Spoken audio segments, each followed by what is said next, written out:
Christian Pulisic scores and has a second hockey assist for the first goal for Olivier Giroud. And I'm going to put my flag in the ground and say I thought he was the best player for AC Milan on the day. And that is great news. He looked active. He looked busy. He was picking up the ball in good spots, driving at the back line, looking to combine. He clearly has a great relationship and rapport with Olivier Giroud. And I thought that was on full display. And he scored an absolute peach of a goal. AC Milan ended up beating Bologna 2-0. And I don't know. I don't think we could ask for a better debut for Pulisic in Italy.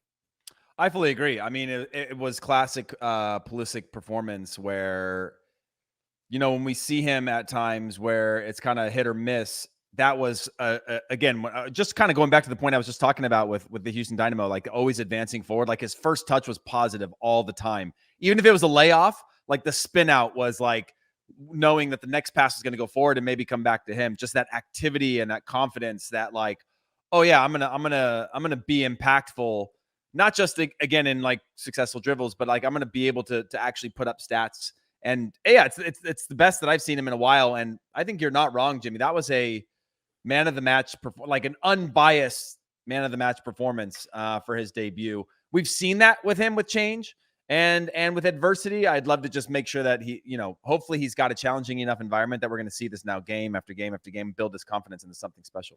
Yeah, what's interesting in this particular game for him, remember he came on flying for Chelsea when he made the move from Borussia Dortmund. So maybe there is something about how much he wants to prove that he belongs and that he's going to be a difference maker.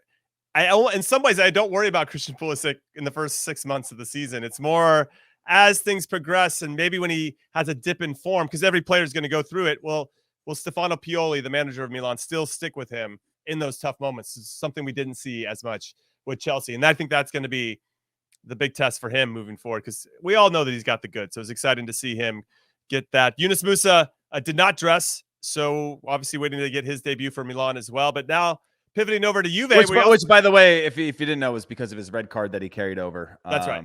So it wasn't some people were worried on the internet about like, why already not making the roster, and it was like, no, they spend money on him. He's just suspended, but he's back. Yeah, he's going to play. But Reinders was good. And Ruben Loftus-Cheek was good too. So, you know, it's not going to be easy for him to break in. But now let's move over to the other team in Italy, Juventus, that has 2 Americans on it. Timo Weah started in their big 3-0 away win over Udinese. They were absolutely cruising. It was 3-0 at half. And I want to say that's why Timo Weah came off at halftime, excuse me. He only played for the first 45 minutes. And then Weston McKennie actually came on and replaced him at the right wing back position. And I thought Weston McKennie looked pretty good as well. Now we just got to find, come on, Maxi Allegri. Can we find room in the starting 11 for both of those guys at the same time? But really, really good performance from Juve, and not necessarily Maxi Allegri-like, but I just thought they played on the front foot. And for those that don't know, Maxi Allegri's a little bit more conservative in his approach in terms of when to transition, how many players are going to be in that transition, and the commitment to go forward with numbers. And I thought they were excellent. And scoring early obviously helps unlock that. And if Chiesa and Vlahovic can stay healthy for them, and I bring those 2 players up in particular, because if they're scoring a lot of goals, it's just going to make everything easier for everybody else in every other line of the field, including for Weston McKennie and Timo Weah. But good start for Timo Weah. I'm thrilled that he got to start in this one overall, Heath. Yeah, it's huge. And obviously, it's like anything. You come out and you score in the second minute of a game, it's going to change the whole dynamic of a match and just throw chaos into any tactics for a team going into that match. You know, you give up 1 goal and you go, oh, man, what do we do now if you're Udinese? And so, but overall, just fantastic. I do not want to see Weah and Pulisic and McKennie sharing time this year. That would piss me right. But he's got to find a way to get in with Rabiot or Locatelli or Moretti into that lineup. So not going to be easy, but time is time, and it's still Juventus regardless. So I'm kind of happy that, you know, getting early minutes and positive results and both performing well is a great sign. What else can we ask for, right? And then down in Serie B, we have Tanner Tessman, played and started 90 minutes in Venezia's 3-0 win over Como. Gianluca Busio also started and played 81 minutes in that game for Venezia. So keeping an eye on them to see if they can sneak their way back up to Serie A moving forward. Obviously, there's 37 more games to go. That's it. That's it. But let's now pivot over to the Premier League because Anthony Robinson started and played 90 minutes in Fulham's 3-0 loss to Brentford on Sunday. Tim Ream also started and played 64 minutes. He got 2 yellows and got thrown out. He committed 2 fouls. One was right before halftime where he got a little aggressive in midfield and fouled the player, which is fine. But the second yellow I thought was pretty cheap. They ended up calling a penalty on the play as well, which felt pretty soft. But they upheld the penalty, they upheld the yellow card, and now he has to sit out their game against Arsenal this upcoming weekend. And that's a bit of a shame because obviously we know how influential Tim is to the team and his presence. And obviously when he went out, they scored another one. So not the best. Tim Ream sucks, huh? Jeez Louise. 2 fouls, sent off, penalty. I know. We're soft, though. We're going to defend him here because that was some BS. Yeah. It's pretty light to give him a yellow at that point.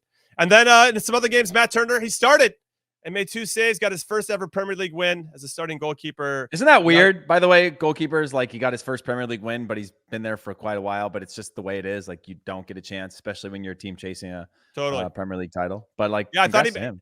He made 2 saves. One was very good in particular. In Forest won 2-1 over Sheffield United. Got a late goal there from Chris Wood to seal the 3 points. Austin Trusty. They have to win those games. They need to win, yeah, especially the teams that are quote unquote on paper a little worse than they are, the ones that just got promoted. Austin Trusty dressed but did not play for Sheffield United. Maybe the result would have been different if he had. Just throwing that out there. Ethan Horvath dressed but did not play for Forest. Chris Richards dressed but did not play in Crystal Palace's 1-0 loss to Arsenal. And then Balogun did not dress for Arsenal. And you know what? I want to talk about Balogun potentially being linked to Chelsea. Now, Chelsea lost to West Ham. They're spending over $1 billion at this point. 2 of their former players, Giroud and Pulisic, scored this past weekend. I don't know what to make of Chelsea, but I'm glad that Tyler Adams is not going there. And the one thing I want to say about this, and Tyler Adams is making the move to Bournemouth or made the move to Bournemouth, and I wanted to get your thoughts on this, Heath, and anybody wants to chime in, hit us up on Twitter at ISWTpod. What I think is happening at Chelsea is, say you're a chef. I thought about this analogy the other day, and I want you to but like, say you're a chef, and all of a sudden, the owner of the restaurant says, "Hey, we want you to use these 10 ingredients to start." And then you're like, "Okay, cool." So you start cooking, and then he's like, "Oh, by the way, I've got 5 more ingredients you got to throw in there." And the chef's like, "What? How? You know, like you can't get any flavor going. And then right when you like, okay, fine, I'll figure out these 15." And then he throws in another 5 ingredients. And like, dude, I can't make anything with this. I'm done. Like, there's no flavor. There's no taste. This is an absolute mess. And I feel like that's what Chelsea is right now. So I'm glad that Tyler Adams is not going there because I just don't know where he would fit. I know that he would probably win people over and get some meaningful minutes, but it just feels like such a dumpster fire that's not getting solved. And the guy can't stop spending money. It's insane.